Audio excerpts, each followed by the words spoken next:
Thank you for joining us for the Wellesley Asset Management in Finance presentation on resumes and cover letters. And I'm Christina Breiter. I'm an advisor at Wellesley College in the Career Education Department. And we also have Dana Keep and Becky King. So thank you guys for joining us.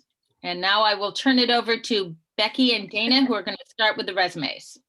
So also just to let you all know who are here with us today, Juliana asked if we could break it into resume, cover letter, the materials that you're putting together to apply to things right now. And then the next step will be preparing you for interviews. So we're planning the interview session for March 17th. So just to let you all know that, in case you're wondering, why are we doing just resumes and cover letters today? So more to come on that. And without further ado, we'll get started. Okay, great reminder, Becky, and I'm so happy to be here with all of you today.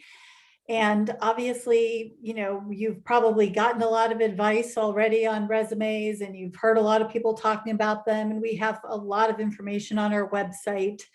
But we thought we would do a concise introduction today and also try to focus it on finance and asset management in general, just the industries that go along with those areas, so that that can be as helpful and as tailored to you all as possible. It's okay if you're interested in other industries too, and much of what we say will apply, but there are some special things that we'll point out. The first thing I want to say is that there's not just one correct way to do a resume. And for some people, that will be really disheartening because they want to know the one right way. And for other people, that will be rather encouraging because you will know that, you know, there's a range of what will work, and you don't have to, you're probably not going to get it wrong. You can change the format a little bit. You can adjust the information to match your own experience and background.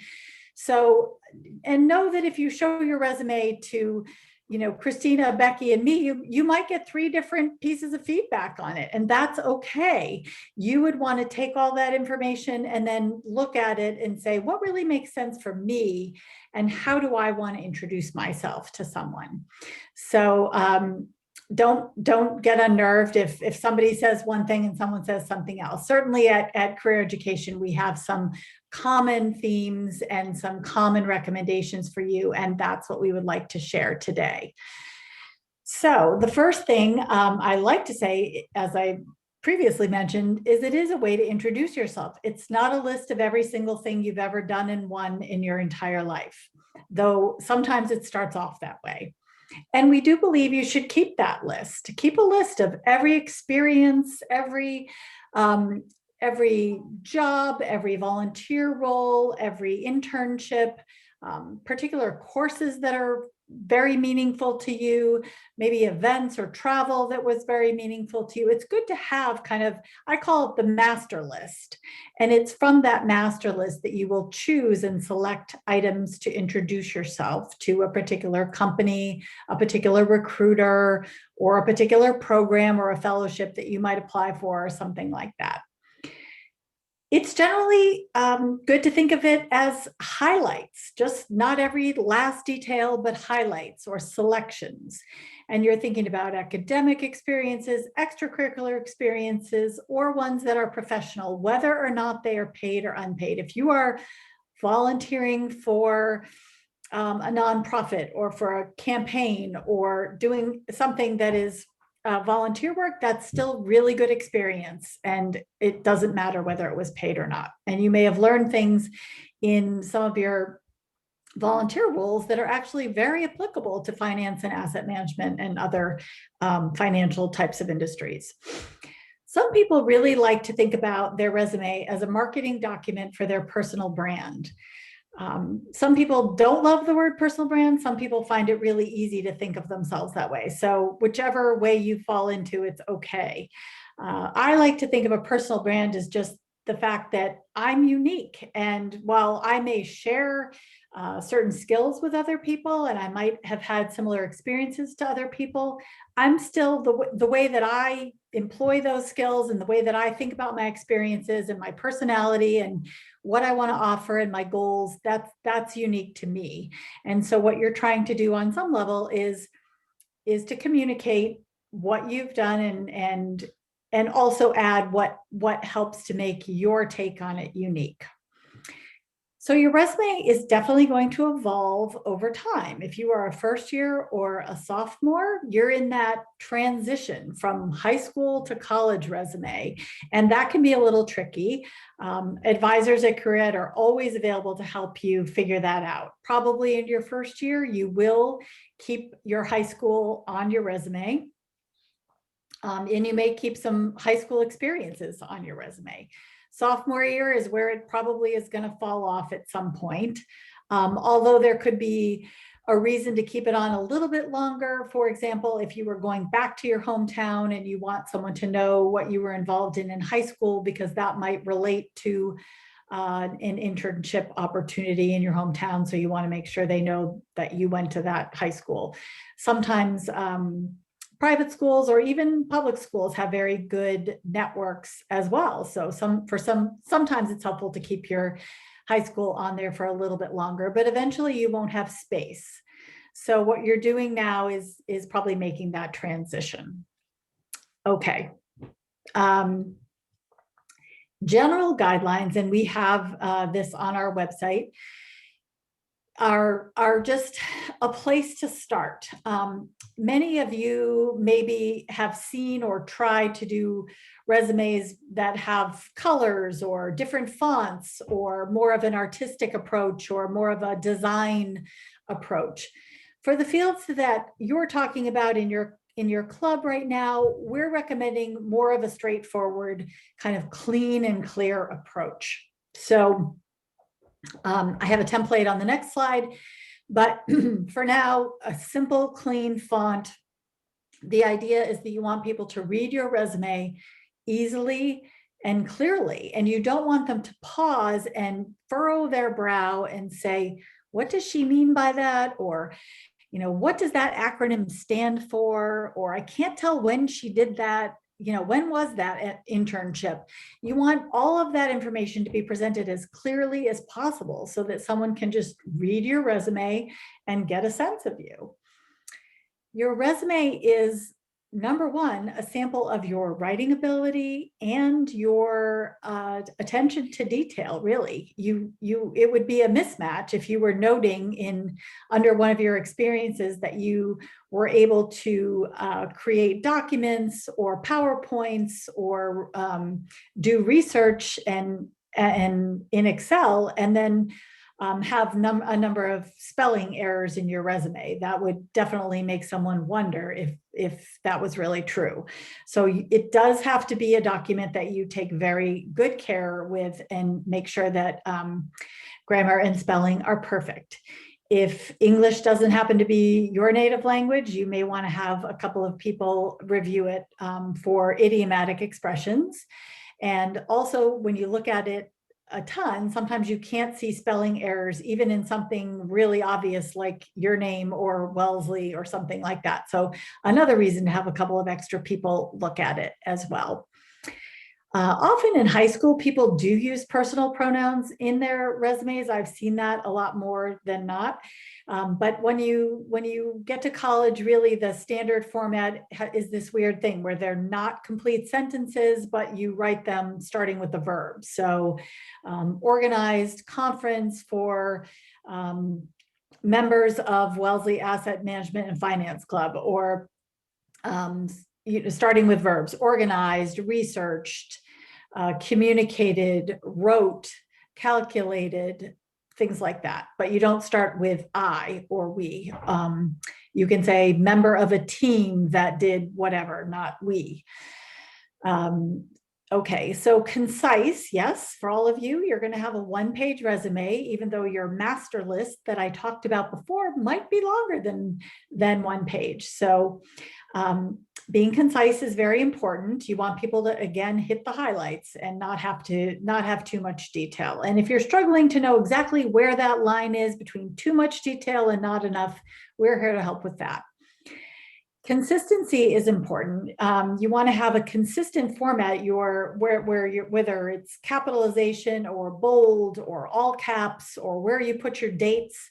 If it's not consistent, it's harder to read. And again, that would speak to your ability to communicate visually, really. So make sure that you have consistency in your sections and you're doing things the same way throughout your resume so that it helps the reader understand it.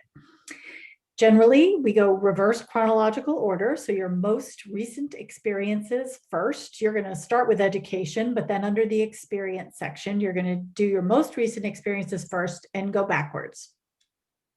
If things are happening at the same time, then you have a bit of a choice as to how you order them. And so you might want to choose the one that you think is more relevant to what you're applying to, or just something that's more important to you. But generally speaking, you just go by reverse chronological.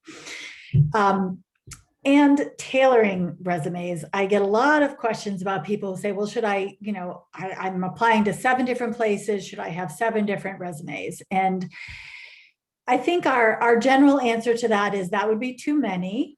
If you have kind of 2 paths that you're looking at, 2 areas that you're interested in, it would be okay to have 2 resumes with a slightly different order of your bullet points, or maybe slightly different lingo in each that reflects the industry you're looking at. But beyond that, probably not at this point.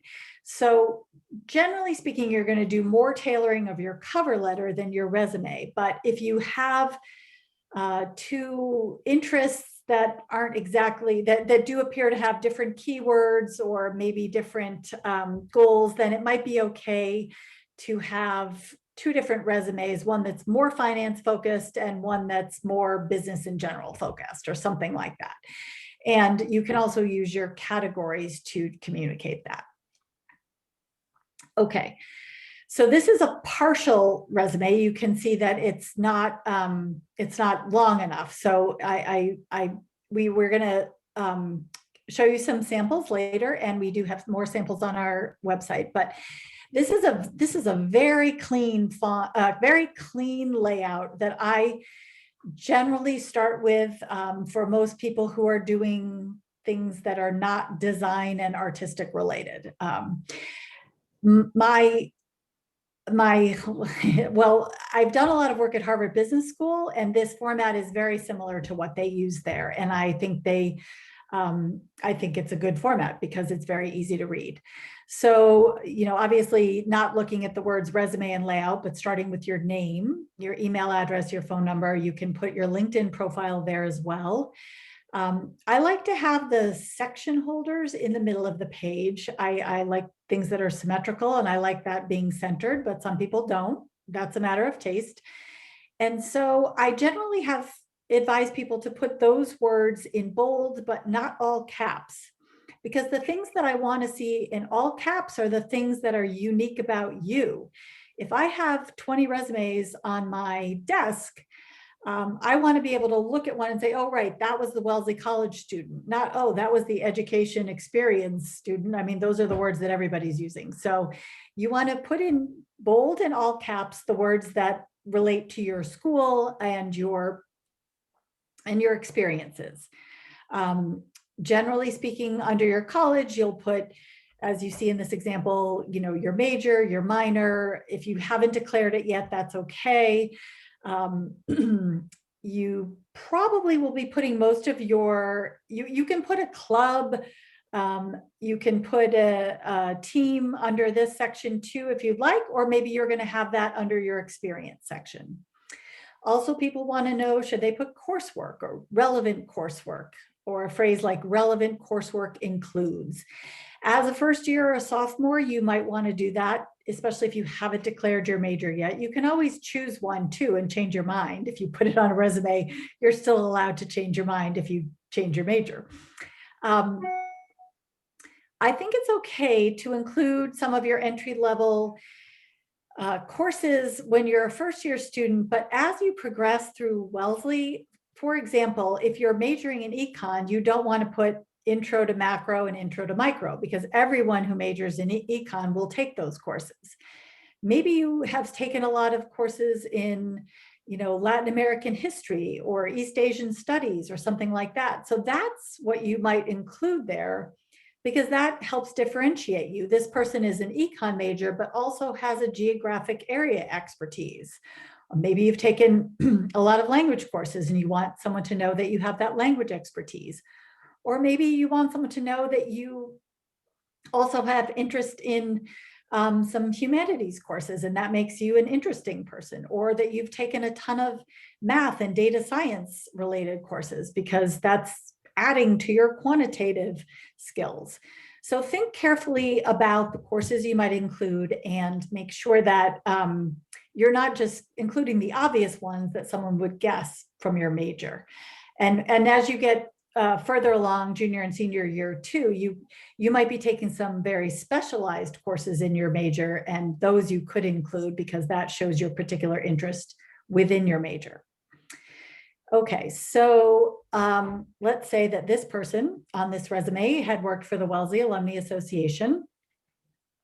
You can see that we put the place, the city and state or country following that, the role underneath in italics. You don't want much in italics because italics is actually very tiring on the eyes, but the title that you had can be a good thing to put in italics. So we have 3 example bullet points here. Becky's going to dive a little further into that in terms of how to write really strong bullet points. But you can see here that they all start with an action verb. This role, the person has written September 2020 through present. That means they're still in this role, but they did put a past tense verb first because they're talking about a phone-a-thon that has happened in the past. So that's why it says raised over $5,000. But the other things, engage with alumni, that's something they're currently doing in the role. Enter data, that's something they're currently doing in the role. So that's why those verbs are present tense. Sometimes people have an inclination to put ing forms of verb in the bullet points, which is not the most powerful way to do it either. So you don't want to say engaging with alumni and entering data. You just want to go for that present tense action verb. Okay, and then the final section. So you're probably going to have several entries under that experience section, maybe 3 or 4, depending on how long each one is. The final section, you can call it just additional information. You could call it skills. There might be other titles that you could use for this section.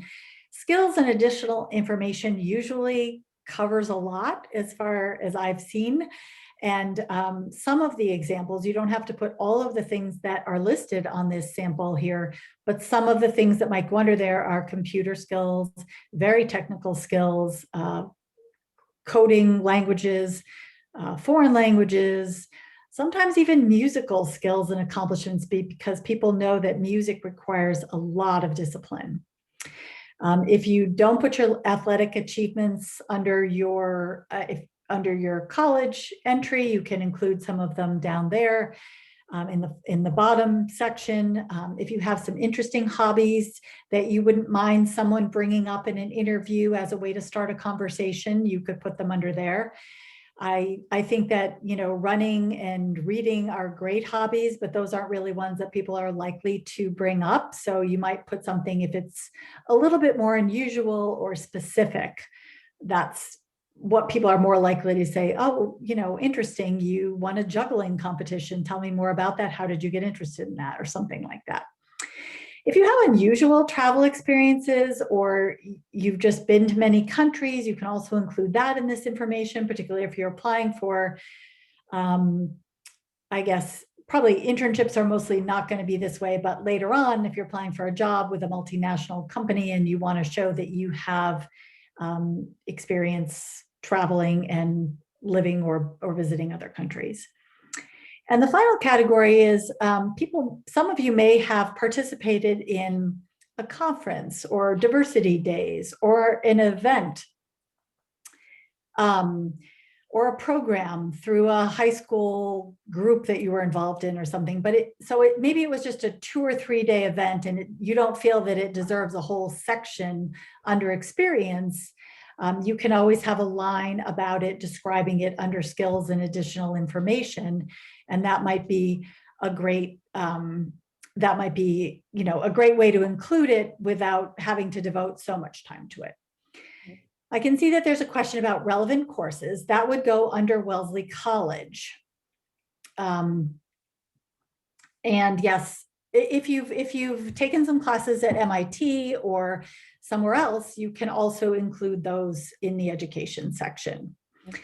And yes, Juliana, you're right. Finance people are sticklers about format, triple check, have someone who's never looked at it, look at it, read it backwards. There's all sorts of tricks you can do to make sure. And just the formatting is key. It should look clean and clear and consistent. I think that's the ending of my part about formatting for resumes, and Becky is going to take it away here more on the content. So all yours, I'm not going to spend very long because I think we want to have enough time for cover letters, which are really the key, I think, in terms of converting from like just the so-so candidate to the wow, you're really exhibiting your communication skills in that letter. So moving straight through this though, as Dana pointed out, you really want to go with bullets, not paragraphs. And with each bullet, you want it to express one of these skills. And also just, we have a long list of action verbs available on our website. I have another one as well from the Muse to share with you all. So no shortage of verbs to use. But you really want to convey, these are the top skills employers want. So as much as you can convey these skills through your bullet points. Now, by that, I don't mean put in your bullet point, I'm engaged in civic engagement, or I'm really good at oral communications. But what you would do is put in your bullet point that you communicate with team of 5 or present data to employer, to recruiters or whatever you're doing for the internship or job that you've had. Skipping right through that. So for example, if you think about those NACE skills, the National Association of Colleges and Employers, and how you're going to convey your analytical skills and quantitative skills in particular, because format is something you're showing that you're skilled at, but also data management, presentations, communication, teamwork, very important, taking initiative and being a leader. All of those things are things you want to convey. Specific to finance, you may also be required. I know many employers ask for your SAT scores. They're really interested. How did you do in your quantitative test? And that, so don't be surprised if that's something that they want. GPA, that may be one of your questions as well. I don't know that we dwelt on that, but GPA, should you list it? Should you not list it? Particularly, it's been difficult, right? Because the past year with the quarantine, there weren't even grades, right? But if you do have a GPA, at this point, you want to show, it tends to be, a 3.6 or 3.7 or higher is really what you want to show. Many employers make a cutoff at that point. It's not fair, but that's the case. So if you feel like you're not 3.7 or higher, I would urge you probably not to put your GPA down. And any way that you can convey that you are very comfortable in fast-paced, that you're a quick learner, and any way you can show collaboration, again, through sports. We were discussing with Juliana, rowing, any sports in clubs, any sports you've done in your life, that shows a competitive spirit, but it also shows a collaborative team effort. And that's really important in finance. And anything else you can show about your interest in this, that it wasn't just something that came to you last week, but that you've been delving into it, whether that's courses or clubs or internships.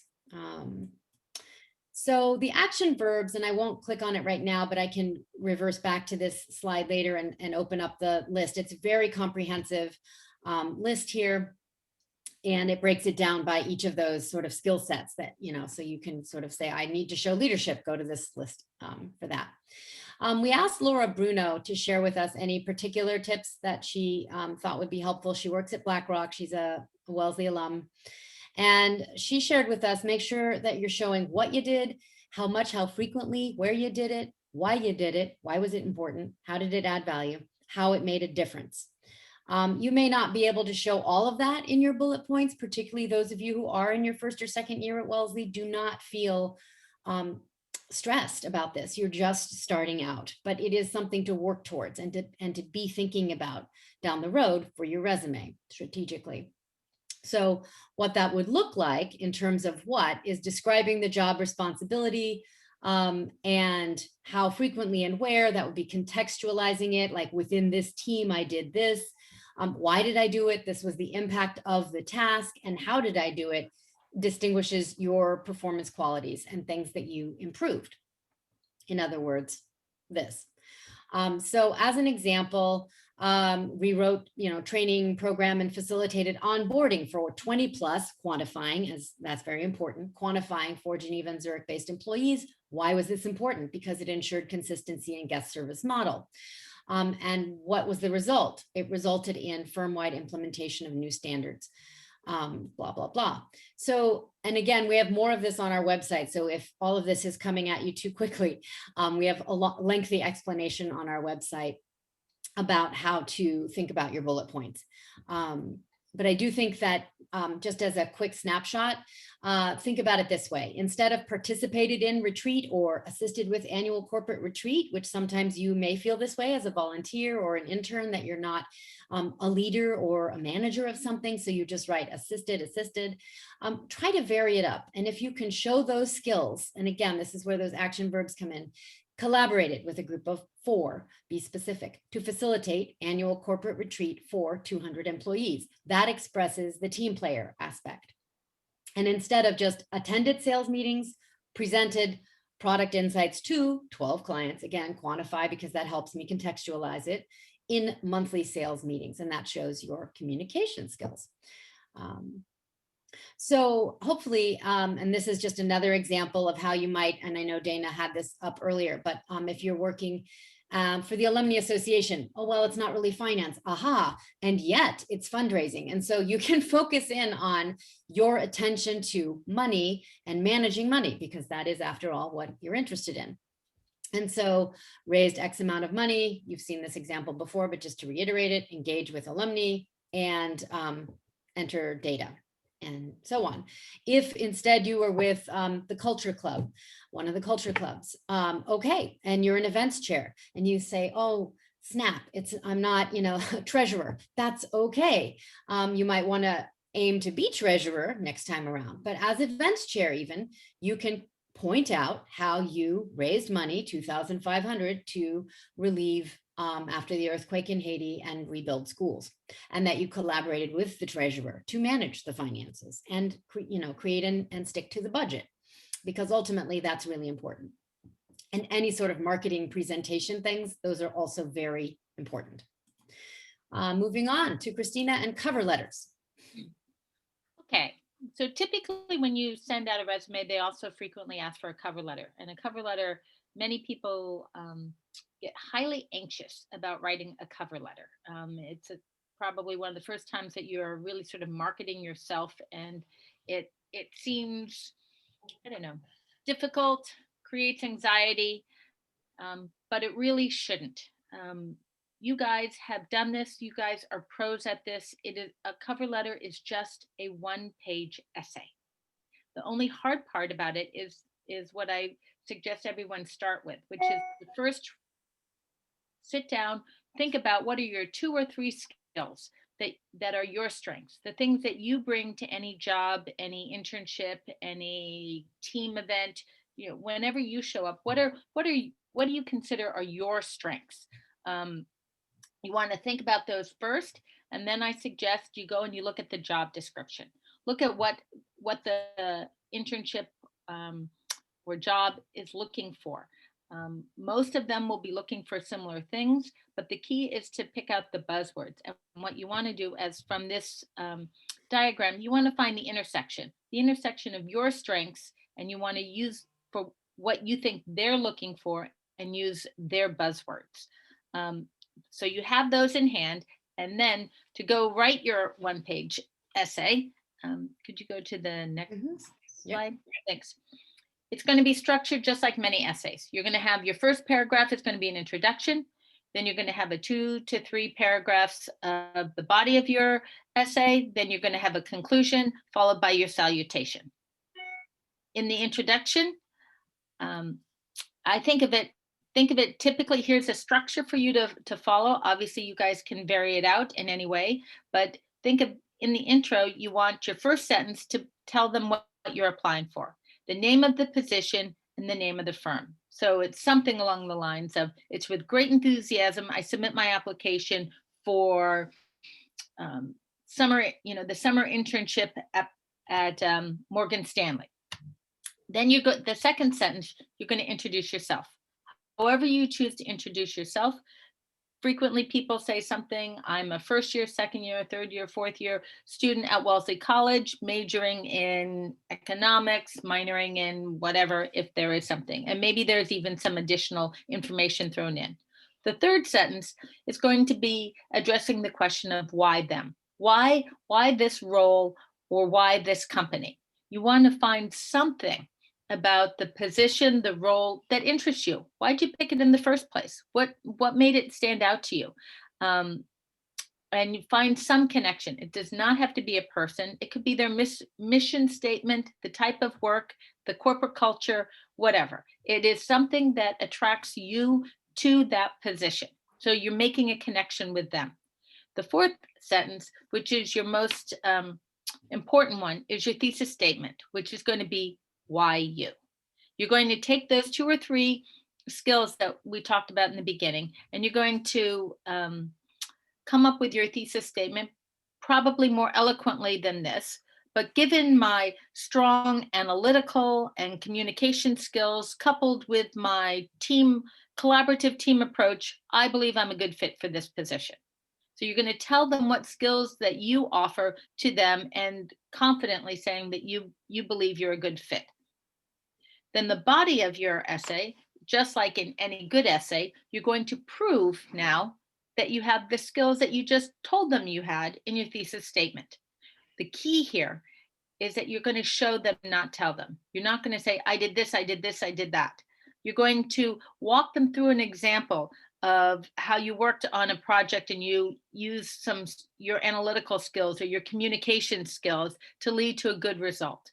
You're going to craft your paragraphs around your skills, not your event. Not you can say I worked at such and such, but it's not about having worked at Bank of America. That's what's important. It's about what you did at Bank of America that was important. Similarly, it doesn't have to be like Bank of America. It could have been at the, some not-for-profit or volunteer around the corner that you did. It's the skills that you engaged in that internship or previous experience. That's what's critical. And as in any great essay, the quality of the examples to, again, prove the point, prove that you have those skills, will determine the quality of your essay. In your conclusion, I typically advise people, it's roughly about 3 sentences. The first 2 in whatever order feels right for you. You're going to remind them of why them. This will probably be some variation of sentence number 3 from your introduction, perhaps a little bit more passionately, but why them? And the key one is number 2, which is reminding them why you. Here you're going to finish with a sentence that reminds them that you are the best thing since sliced cheese, and they would be foolish not to hire you. You want to be confident and bold in what you say. And then your concluding sentence Most people like to say something like, thank you for your consideration, but then you want to finish nice and strong. You want to say, I look forward to hearing from you and discussing further what value I can bring to your firm, company, clinic, whatever it may be. No need to mention you can reach me at the following and list your contact information. All of that should be at the top of your cover letter. So you want to finish nice and strong and bold, and then you say sincerely or best wishes, however, whatever is what's comfortable for you, and then followed by your name. That's it. I think. And I think just a quick follow-up on that, Christina, is I always say too, don't regurgitate your resume. So all of the wonderful examples you just gave to put in that cover letter should be springboarding from your resume, but not saying, as you will see in my resume, I worked at da da da. No, we already saw that in the resume. So don't waste time repeating that, but show me why it was important, why you would add value to this particular internship because of that. I think that that's a key part of that too. That is an important piece. And so what we at Career Education are absolutely here to help. We are happy to help you with your resumes, your cover letters. So please feel free to make an appointment with us. And with that, we are happy to open it up to questions. And I don't, before I stop sharing screen, I did just want to show, this is in case you didn't see the link, you can go to find this on the Muse, but they have action verbs for leadership, action verbs for a vision that you bring, and how you save the company money and how you increase efficiency. So, and we have a whole nother list on our website as well. So just to let you know that. And you could probably Google action verbs for resume. There are plenty of them out there. Still haven't found the verb you're looking for. There's probably more ideas out there. Well, but these lists are phenomenal. I just want to go back to one other point that was brought up, which I know lots of students, particularly in finance, come up, ask me, and that has to go back to the GPA and whether to put it on your cover, on your resume or not. Remember, your resume is something that's highlighting your strengths. So the reason why we suggest that, it's 3.7 or 3.8 above, it's because we're trying to highlight your strengths. Anything, if you have a 3.5 or 3.6, that's awesome. Most finance jobs, you can apply with that. You just don't necessarily want to advertise it on your resume. You don't want somebody from some, podunk you who got a 3.9 or a 4.0 making some type of judgment before you even had a chance to get in the door.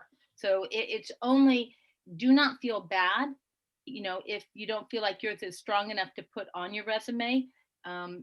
Again, we're highlighting our strengths, and you have many other strengths, and you want them to read through your cover letter, read through your resume, and see, how fabulous you are. So I agree. And I know that in finance, sometimes you have to put it on there, and that's one situation. But beyond that, I think everyone is so much more than a number. So, I would, if you'd like to put it on and it's up there, that's great. If you really don't feel like doing it, you want someone to look at you more holistically anyway. Mm-hmm. Different things. Sorry, Becky. Sorry. Oh, no, I was just going to say something else we didn't even touch on, because of course there's a lot to cover here and we didn't want to, it would be an hour and a half or more. But just to think about is when you apply, there may be a portal. And so there may be applicant tracking software. There may be, if you can, whenever possible, use a personal way to network. If there's a Wellesley alumna, you want to go that way. If there's a particular employer that's seeking out Wellesley students and you found that through Handshake, use that as your entree point. If you can avoid the portals, I would say do it. Sometimes you have to apply that way, but it's sometimes you have to apply, but then you can also talk to a Wellesley. Not the most effective way. So. Right, questions? Yep, go ahead, Amy. Ooh. Hi, so thank you so much for this webinar, for this talk. It was really, really helpful. And I guess my question is, like, for a lot of places, I feel like my experiences aren't exactly like tailored for that place. And then so like if I only included experiences that were relevant, then like resume would be like super short. So then you end up adding like a bunch of filler experiences. And I was wondering, how do you decide like what to add, what not to add when none are that relevant? Great question. And one thing I would say, especially, what year are you, Amy? I'm a freshman. You're a freshman. Okay. So, you may have had experiences in high school, I don't know what, working at a restaurant or babysitting or tutoring or lifeguarding or cutting lawns. I mean, these are all things that people in my neighborhood and my children and their friends have done. And those things may not seem incredibly relevant to maybe a finance internship, but it's still okay to put them on because they give an employer a sense that you're a responsible, hardworking person. And those are really good qualities. Okay. So I think, when Becky was talking about pulling out certain skills, that relate to finance, that's one thing. But if you haven't had enough opportunity to do it simply because you're still young, then putting the fact that you worked at a restaurant or, helped a neighbor with their gardening or something like that is absolutely something to be proud of and something that people will respect. Those entries don't require like excessive description because generally speaking, if you were being a bus boy or bus girl, do they say bus girls? I don't know. My kids were bus boys. I have two boys. So I always think, but if you were a busser, I think they call them bussers. Yeah. Anyway, but if you were doing, if you were a tutor, you could say I tutored, younger students in chemistry at my high school or whatever. You don't have to go into excessive description because generally some of those jobs are very easy to understand. But I don't want you to think of them as only filler things because they are telling something good about you. They're telling someone that you're hardworking, that you are responsible, that you showed up on time, that you were trying to help someone, that you were, doing a job. And that is what we're going to be doing there too. Excellent. Yeah, excellent point. And I would add to that, that's why we made the specific point of putting an events chair instead of treasurer, because people often feel like, well, I didn't do the exact, finance related position, or I didn't work, I was a lifeguard, not the cashier or whatever. And that doesn't really matter. I think what's important, as Dana was saying, is that you are communicating as a tutor, you are managing your schedule, you are getting paid, so there is some monetary management. There's a lot of things you are doing. And so the soft skill piece of this is what you really want to show. So it isn't that it's irrelevant. And when I say put relevant, that was merely, if you can, great. If you can say, I'm treasurer and or events chair, and this is a leadership thing, and this is relevant, then do it. And if you feel like these things like babysitting or lifeguarding or camp counselor, I'm not sure how they relate to a bank or to asset management.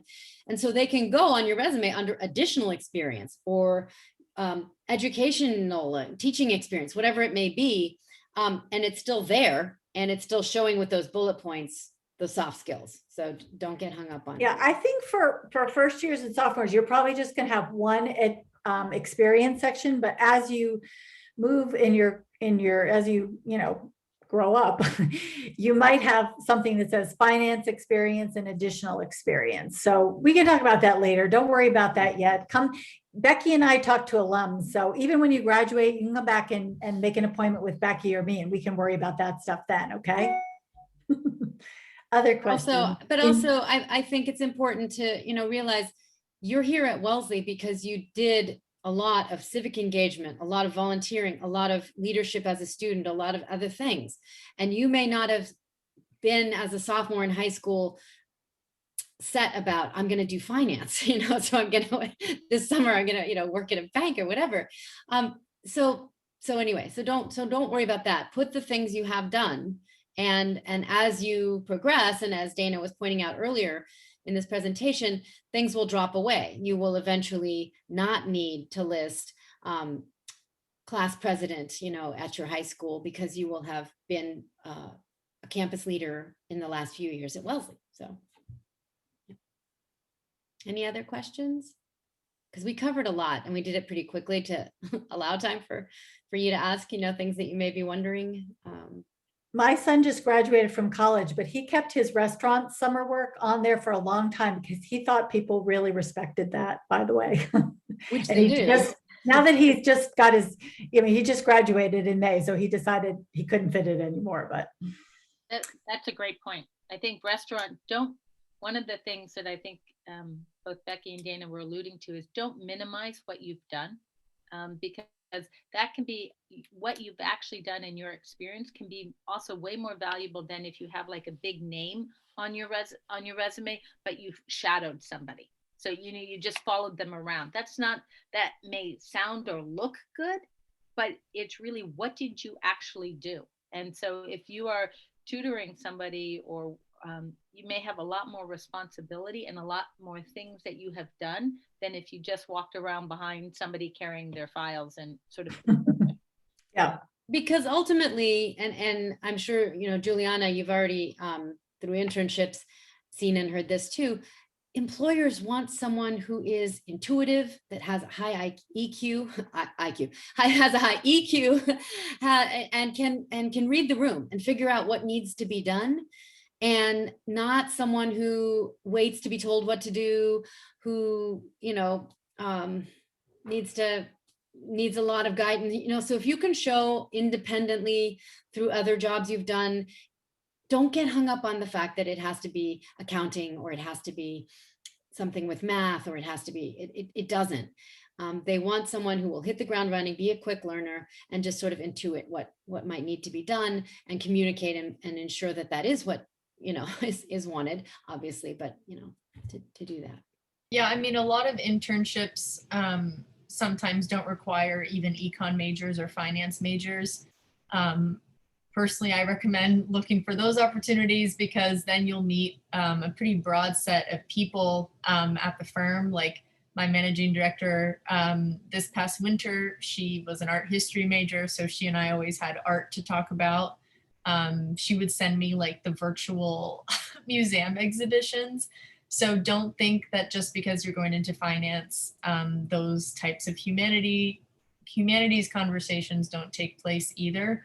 And I can't emphasize the GPA point enough, just because I don't have my GPA on my resume, and I don't disclose unless they ask. Not that I don't do well at Wellesley, it's just that my math classes really drag down my GPA, so I don't have a 4.0 compared to someone who hasn't taken as much math as me. But then some people view it as like, okay, you challenge yourself, so that's great too. People see two different sides of the coin, especially interviewers. We'll talk more about interviewing next time, but I can definitely share some pretty interesting stories about interviewing. That's the next hurdle after cover letter, for sure. That's a great point, Juliana. And I also think that if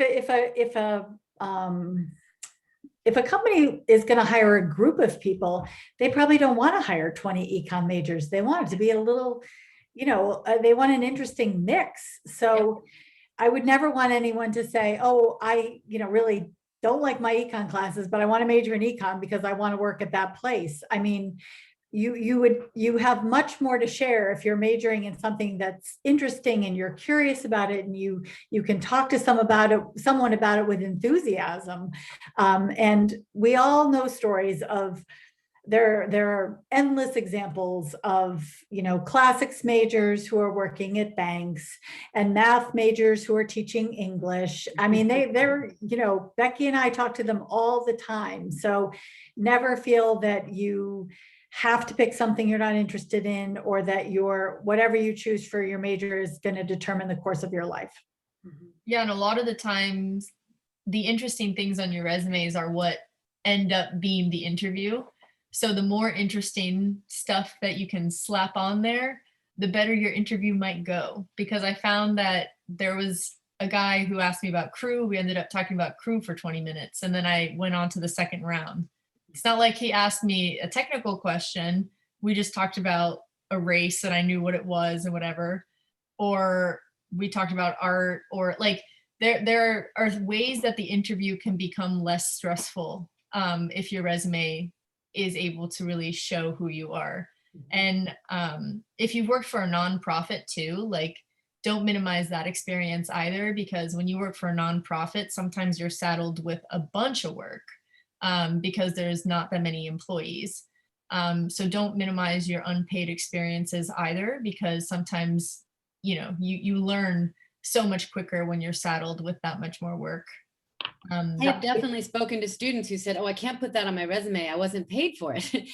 And I go, no, you can definitely anything, paid, unpaid. It's all good. It's all skill experience. building. And yeah. I just wanted to share that because I had that misconception too, that you shouldn't put unpaid work. And like I applied recently to a venture capital firm, and I put the fact that there was a startup that I worked for, and they were like, wow, that's super cool that you worked for a startup. And they asked, like, were you paid? And I was like, no, but I still worked for the founders. So that was pretty neat. So it doesn't even matter. Like they might ask if it was paid or unpaid. And sometimes I think, whoever your interviewer are, sometimes I think the interviewer actually values like, oh, wow, they did that unpaid. It wasn't like there was an economic incentive for them to be there, but they were still there anyway. What other questions are coming up for you? I don't see anything else in the chat.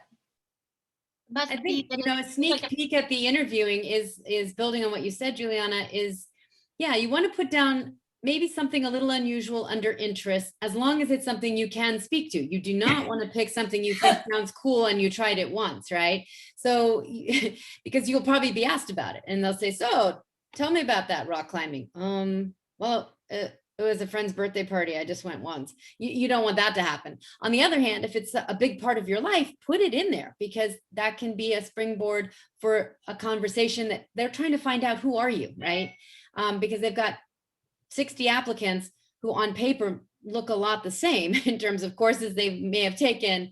And they don't know personality wise or other interest wise, what do you have to offer? And then building on what you said too, Juliana, the GPA thing often is just that, the inverse, where if your GPA isn't as high, it's because you challenged yourself, right? And it's because you took those courses that really pushed you and you didn't get the easy A. And that can be good because it shows you're resilient and you learned. It also shows I don't learn from course selection either, but but I think in interviews too, they will ask you, tell us about a challenging situation and how did you overcome it? What not I dropped the class, it was too hard and I took it over that, you really want to show, and I stuck it out, and this is the lesson I took away from that. And the next time I took that, not that class, but the next time I encountered a problem like that, I knew exactly what to do, so. Yeah, Jocelyn. Go ahead. I have a question, but it's like not super relevant to the topic of today of like resume and cover letters, but more general about like choosing internships, because I know Wellesley has so many like good clubs that I keep getting emails and they have like tons of opportunities. But like for me, like it's like I don't know which one, because I only have like, I think something I'm struggling is that on top of coursework, like I'm like starting to like try to plan out time to actually like look into those internships and everything. Maybe Juliana can speak more into it. Like I just don't know how to like pick which ones, or like time managing wise, or like, because like it's not like a class, there's no due date, so like it's really up to you if you do them or not. So I think that's something I'm kind of struggling. So yeah, what year are you? First year. Oh, okay. So I shouldn't be that worried. So that's why I think I'm not like starting like doing them. But also like I keep seeing these opportunities like, I was like, okay, maybe I can do this. I can do that. So yeah. Yeah, I mean, recruitment season starts notoriously early in finance. Sometimes, so your class of 2024. Mm-hmm. Okay, so for next summer, so not this summer, but next summer, they might start releasing like early insight programs that happen in January, in July of this summer, right? And then they look through all of those applications, and that's through portals. That's not necessarily through Handshake. Like I don't know if early insight opportunities are posted on Handshake. If they are, do it through Handshake. But if they're not, and you find it through a bank website, and you're like, oh, like this would be great because then I could see Bank of America through this virtual event for 3 days. Or sometimes if you get into one of those early insight programs in non-COVID era, they'll fly you up and then you're in the office for 3 days. So for those early insight programs, if you apply to those, sometimes those lead to internships. But I understand your conundrum when it comes to allocating the time. I interviewed 23 times for my junior summer internship in term 1. And that was brutal on top of taking a 300 level econ class and a 200 level math class. You don't have a life if you're interviewing at that kind of rate, because you have to study and you have to do the case preps. But you do get through it. And that's kind of why like WAMF tries to help narrow down those kinds of internship opportunities for you, just because I know how long it takes to find them. And I have friends who work for firms and I can find them and just paste it on our Facebook page. It's not that big of a deal for me to do that. And it kind of helps you narrow down your search instead of Googling like asset management firms and then have 1,000 firms pop up. So it's like, you think I should just start from like get like those emails that I get and work from there? Yeah, like in particular, like, are you on our Facebook group? See, I have a hard time checking Facebook. Okay. I think I am, but yeah. Like if you also like on our website, we have a link to 2022 internship opportunities, and there's a page for first years too. First years, it's kind of tough to find like full-time internship opportunities in finance. But if I do find like an early insight program that my friend mentions or a managing director that I worked for mentions, then I'll put it in your little tab. And then I'll do that for your sophomore year. Well, I'm not going to be here for your junior year, but for your sophomore year, I'll still be here. And then hopefully whoever takes over after I graduate will do the same. That's the idea, at least. If they don't, you can say, hey, Juliana did that. And I expect you to do that too. Jocelyn, Well, I actually, also that think you it's, just brought up a good point, Juliana. So I know there's an e-board, and there are probably, I think, 6 of you. I think I saw. And so those of you first years, sophomores who are with us today, think about that, because as Juliana and her cohort will graduate, so those positions are good leadership roles for you as well. So think about that. I also think this seems really casual, but you know, as first years, you could invite someone who's a junior or a senior who's had an internship to go to lunch with you. I mean, in a non-COVID world, I don't know, maybe invite them to go for a walk with a mask on around campus or something. And, you know, sometimes you learn great stuff just from asking upperclassmen about their past summer. And, you know, what did you like about it? What were the people like? How did it go? Were you busy? Was it hard? I mean, all that stuff. So asking upperclassmen, they're a great resource. And when you're not sure what to go with, I mean, I would also say, try to be led by your curiosity. Which one sounds the most interesting, even if you don't know much about it? Just start with the one that sounds the coolest to you. And that's where you start.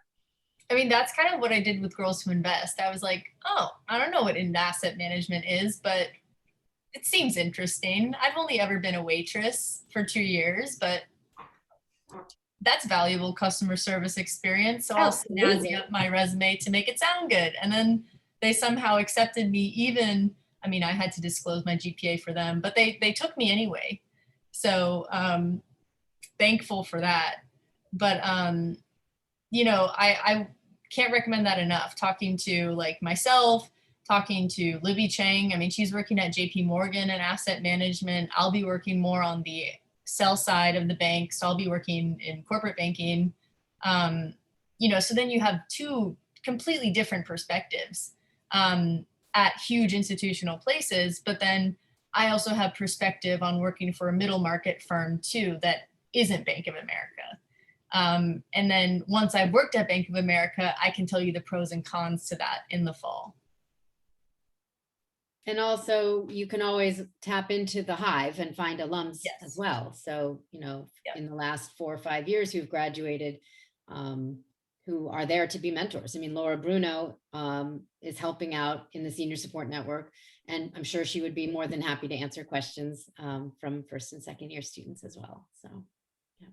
That's the awesome thing about Wellesley. There are so many people who are just really wanting to help. And so the key is to figure out and just get information. Information is what empowers you. And so the more you ask questions, the more you will get, and the more it will start to become clear as to what your personal path will be.